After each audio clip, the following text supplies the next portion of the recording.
48편 1절에서 8절까지의 말씀입니다. 내 백성이여 내 율법을 들으며 내 입의 말에 귀를 기울일지어다. 내가 입을 열어 비유로 말하며 예로부터 감추어졌던 것을 드러내려 하니 이는 우리가 들어서 아는 바요 우리의 조상들이 우리에게 전한 바라. 우리가 이를 그들의 자손에게 숨기지 아니하고 여호와의 영예와 그의 능력과 그가 행하신 기이한 사적을 후대에 전하리로다. 여호와께서 증거를 야곱에게 세우시며 법도를 이스라엘에게 정하시고 우리 조상들에게 명령하사 그들의 자손에게 알리라 하셨으니 이는 그들로 후대 곧 태어날 자손에게 이를 알게 하고 그들은 일어나 그들의 자손에게 일러서 그들로 그들의 소망을 하나님께 두며 하나님께서 행하신 일을 잊지 아니하고 오직 그의 계명을 지켜서 그들의 조상들 곧 완고하고 패역하여 그들의 마음이 정직하지 못하며 그 심령이 하나님께 충성하지 아니하는 세대와 같이 되지 아니하게 하려 하심이로다. 아멘. 시편 78편은 아삽의 시편을 모아놓은 73편부터 83편까지의 모음집의 시들 가운데 가장 길고 장엄한 서사시로 역사를 통해 지혜를 전하는 지혜 서사시라고 할 수 있습니다. 출애굽에서 시작해 광야와 시내산을 거쳐 가나안 땅 진입은 물론 북이스라엘의 멸망에 이르기까지 전반적으로 역사를 되짚으면서 남유다 단일 왕국 시대의 시온에서 대단원의 막을 내립니다. 그래서 본 시편을 언제 누가 저작했느냐의 문제는 굉장히 광범위한 논쟁이 되어 왔는데 분명한 것은 본 시편의 저자가 67절에서 북이스라엘의 멸망을 암시한다는 점, 또 요셉의 장막을 버리시며 에브라임 지파를 택하지 아니하시고 라는 구절과 또한 남유다의 멸망이 전제되어 있지 않기 때문에 BC 722년부터 587년 사이에 본 시편이 저작되었을 것으로 여겨집니다. 주제를 살펴보면 하나님의 은총에서 비롯한 역사하심과 그와 대조되는 이스라엘의 범죄를 드러내는데 하나님이 그 백성에게 은혜를 베푸셨지만 백성이 반복적으로 하나님을 배반한 역사를 말하고 있습니다. 또한 하나님의 선택을 통해 다윗 왕조가 세워졌다는 점과 하나님과 맺은 언약을 지키지 않았을 경우 에브라임과 같이 버림받을 수 있음을 경고하고 있습니다. 오늘 본문인 1절부터 8절까지는 78편의 서론으로 시인이 이스라엘 백성에게 자신의 말에 귀를 기울일 것을 요청하며 자신이 전하는 가르침의 목적을 분명하게 드러내는데 그 목적은 하나님의 율법을 후대에 전해서 그들이 하나님을 따르고 하나님의 계명을 지키도록 가르치는 것입니다.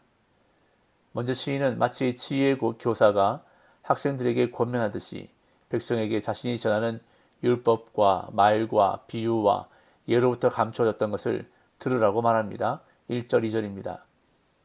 내 백성이여 내 율법을 들으며 내 입의 말을 귀를 기울일지어다. 내가 입을 열어 비유로 말하며 예로부터 감추어졌던 것을 드러내려 하니. 시인은 백성에게 자신의 말에 귀를 기울이라고 요청하는데 여기서 언급하는 율법은 하나님의 율법이 아닌 시인의 가르침을 가리킵니다. 또한 시인은 자신이 비유로 말하며 예로부터 감추어졌던 것을 드러내겠다고 말하는데 비유로 번역된 히브리어 마샬은 계시를 뜻하기도 합니다. 이는 시인이 말하려는 가르침이 하나님의 말씀 혹은 하나님을 드러내는 일이라는 뜻이기도 합니다. 그리고 감추어졌던 것으로 번역된 단어는 수수께끼로 번역할 수도 있는데 시편 49편 4절에서는 오묘한 말로 번역되기도 했습니다. 시인이 가르치는 율법, 즉 가르침은 이해하기가 어렵기 때문에 시인은 백성에게 그 의미를 풀어주겠다고 말하는 것입니다. 이어 시인은 예로부터 감추어졌던 것에 대해 설명하는데 이는 조상들이 전해준 것이고 조상들로부터 듣고 배워서 아는 것에 기초에 있다고 말합니다. 3절 4절 이는 우리가 들어서 아는 바요 우리의 조상들이 우리에게 전한 바라. 우리가 이를 그들의 자손에게 숨기지 아니하고 여호와의 영예와 그의 능력과 그가 행하신 기이한 사적을 후대에 전하리로다. 시인은 가르침을 시작하면서 우리라는 표현으로 백성들과 자신을 일치시키는데 이는 시인과 백성이 한 민족이며 동일한 이해와 전통 안에 있음을 강조합니다. 그리고 자신의 가르침을 우리가 들어서 아는 것과 우리의 조상들이 전한 것이라고 말하므로 시인 자신과 백성 모두 알고 있는 가르침이라는 것을 밝힙니다.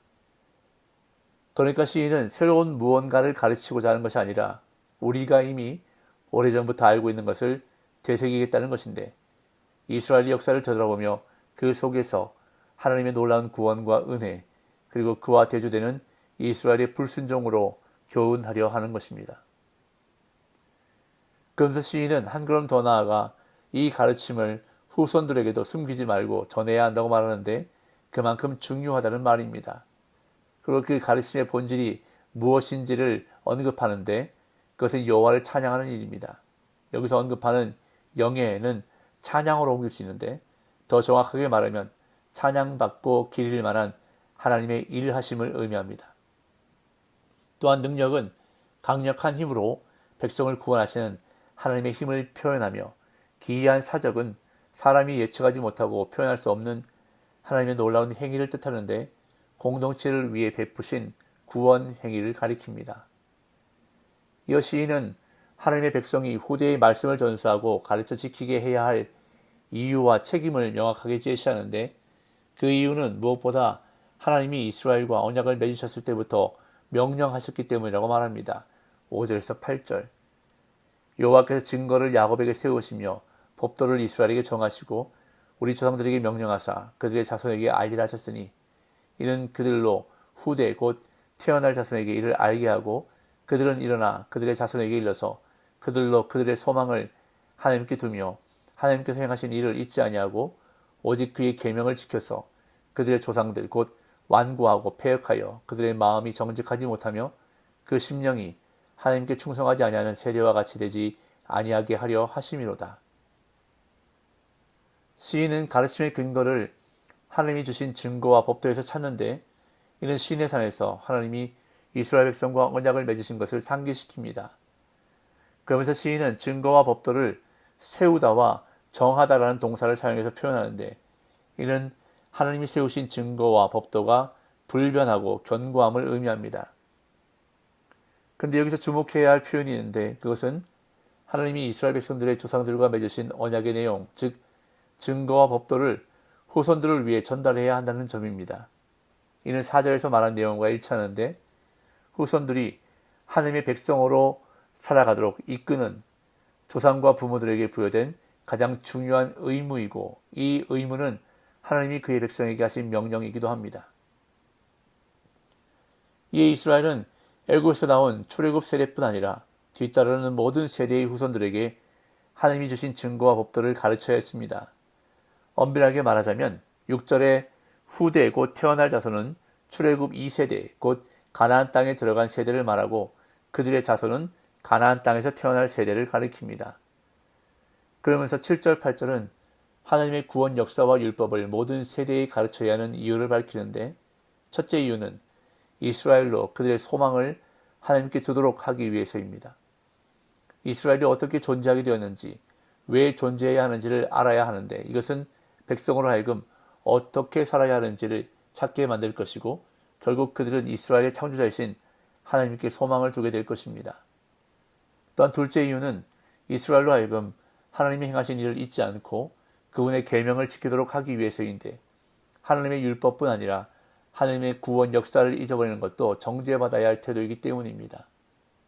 그리고 셋째 이유는 과거에 그 마음이 완고하고 패역하고 부정직해 하나님께 충성하지 않았던 선조들처럼 되지 않도록 하기 위해서인데 실제로 이스라엘의 조상들은 하나님의 구원 역사를 잊어버리고 율법을 지키지 않아 하나님의 징계를 받았기 때문입니다.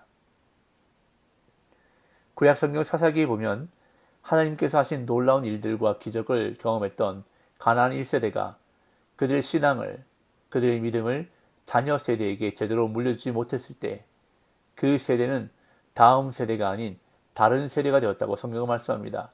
사사기 2장 7절에서 10절까지를 제가 읽어보겠습니다.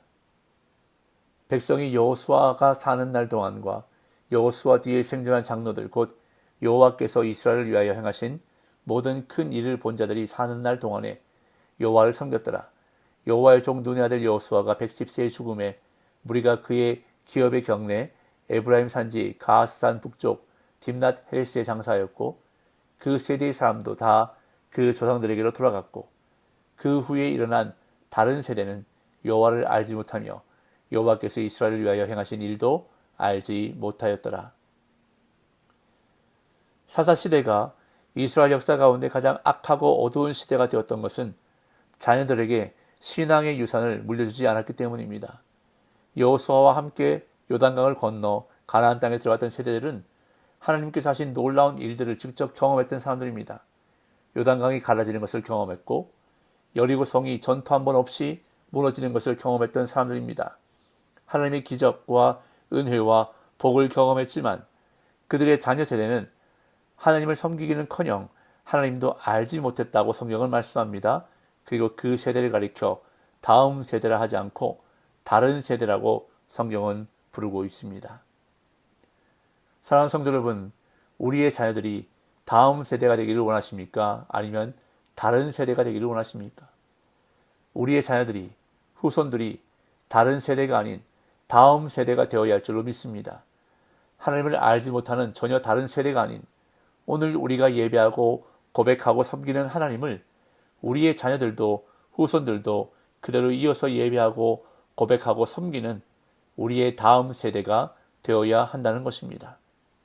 그러기 위해서는 말씀을 가르치고 믿음을 전수하는 일에 힘써야 합니다. 그리고 자녀들의 믿음을 위해 힘써 기도해야 하는 것입니다. 그리하므로 우리의 자녀들이 다음 세대가 되어 믿음의 명분 가문을 이루시는 복이 있으시기를 예수님의 이름으로 축복합니다.